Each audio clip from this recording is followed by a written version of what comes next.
Hello, family. It's the weekly talk again. So I'd like to talk. Remember, we talk about what's important, that I feel the parish needs to know from its pastor about where I think the Holy Spirit's taking us and doing with us. And so that's what these videos are really all about, is my heart for the parish and where I feel we're heading, things I think we could do better, things I think we do great. All that kind of stuff is kind of in these videos. But this week in particular, I want to talk about the Discipleship Maker Index that's going out this weekend to the parish. We really want as many, people to complete it as possible. And so we really want to encourage it.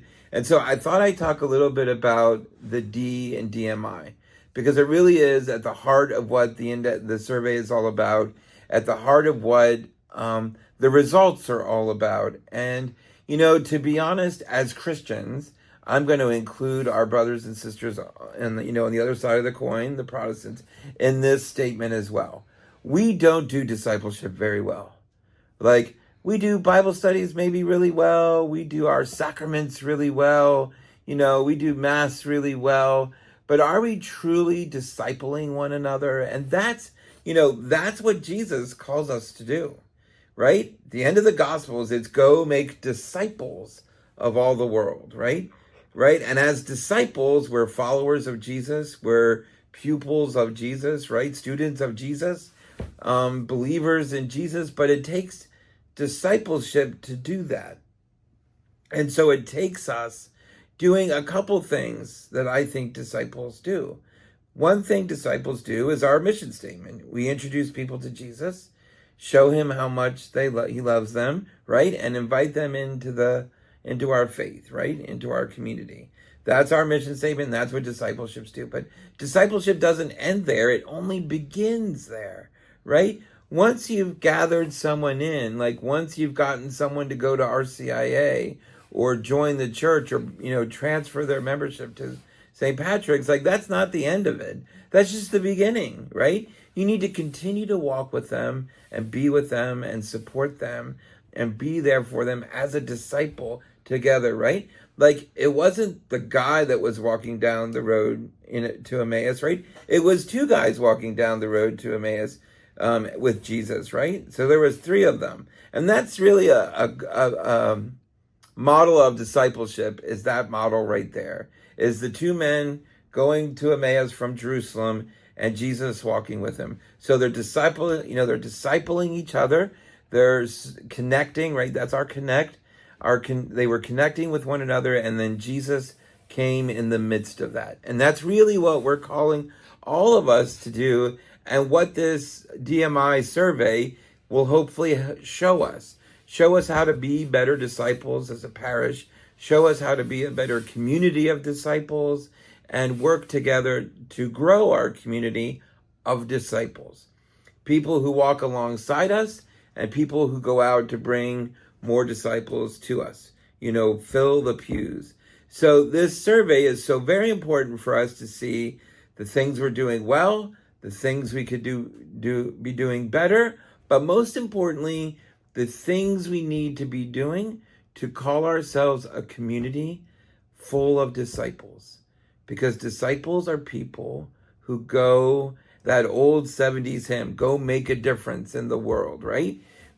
Disciples are called to make a difference by connecting with one another, helping each other grow in their faith, and then that connection helps you go out and bring other disciples to Christ.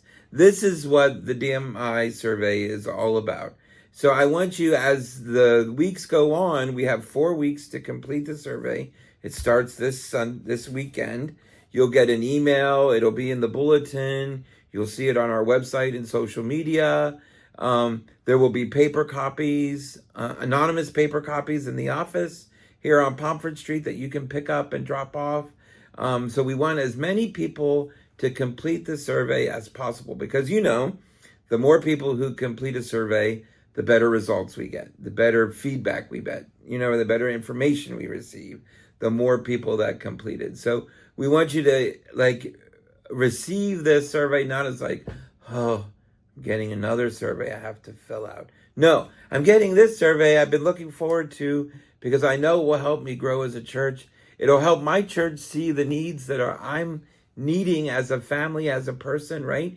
Maybe you're not a regular mass attender or not a regular churchgoer, and this is your way back in, right? You can help us see what you really are looking for in a church and a family and a parish to help you grow and grow closer to Jesus.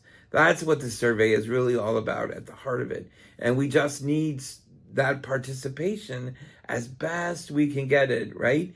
To see what we're doing great, what we could be doing better, what we're not doing at all and should be doing. Like all those things are going to come out in that survey and help us become a better parish. It'll help our staff and our clergy and our ministry leaders all see things they can change or do better or things they are doing great, and so that we can grow as a church in a positive forward motion.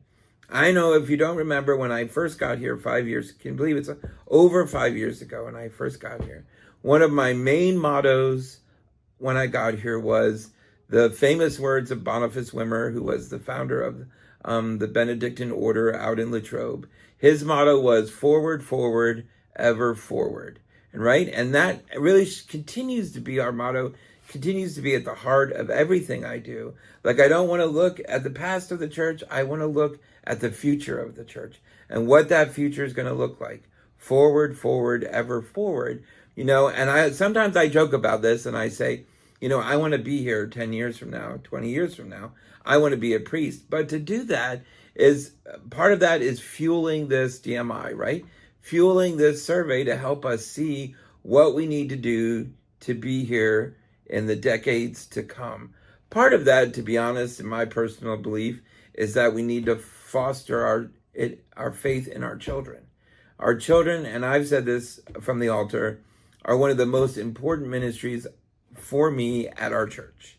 Our faith formation program, our school, our youth group program, our confirmation and First Holy Communion programs, so important that within those programs we entwine a desire to be disciples, a desire to continue on in the faith past the school years, past the college years. So to be honest, I have a job, right? And so that we have a church. Like, we have a beautiful church, both campuses, and we want to keep those churches, those parishes going.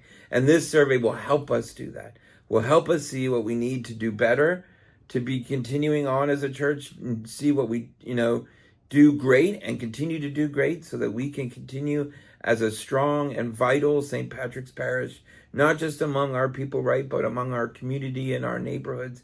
It's so important what we do as a family, so that other people see what we do. This is another thing I say a lot of, like, I want our people to walk around the community full of joy, right? Full of kindness, so that people look at you and go, hey, I want some of that. Where do I get it?